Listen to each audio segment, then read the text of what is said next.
Hello everyone. तो लो जी, आ गया खेसारी लाल यादव जी और रति पांडे का एक बहुत ही बेहतरीन वीडियो सॉन्ग जो कि फुल वीडियो सॉन्ग में रिलीज हो चुका है। और इस गीत को लिखे हैं कृष्णा बदर्दी जी और इस गाने को गाए हैं खेसारी लाल यादव जी और प्रियंका सिंह जी।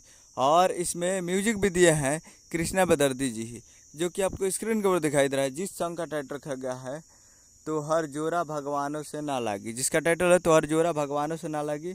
और वीडियो में है खेसारी लाल यादव जी और रति पांडे जी, फिट में है रति पांडे जी। और ये फुल वीडियो सॉन्ग में रिलीज हो चुका है। और आज full video song release on 25 जून 2024 को सुबह 6:30 AM पे ये फुल वीडियो सॉन्ग को रिलीज कर दिया गया है। यानी आज 25 तारीख को सुबह 6:30 पे ये फुल वीडियो सॉन्ग आ चुका है। और ये एक मूवी का सॉन्ग है, जिस मूवी का नाम है रंग दे बसंती। और इस मूवी का काफ़ी बेहतरीन सॉन्ग है ये, और काफ़ी ज़बरदस्त है और तगड़ा गाना है। तब सुनिएगा तो मज़ा आ जाएगा। तो बजाइए और जाकर इस गाने को सुनिए और प्यार दीजिए SRK music Bhojpuri YouTube channel पे। SRK music Bhojpuri YouTube channel पे जाइए और फुल वीडियो सॉन्ग को देखिए और प्यार दीजिए। उम्मीद करूँगा वीडियो अच्छा लगा, चैनल को सब्सक्राइब करें ताकि जैसे खेसारी लाल यादव जी का लेटेस्ट सुनाते रहे। वीडियो अच्छा लगा वीडियो के चैनल को सब्सक्राइब कीजिए। मिलते हैं अगले वीडियो में। जय हिंद, जय भोजपुरी।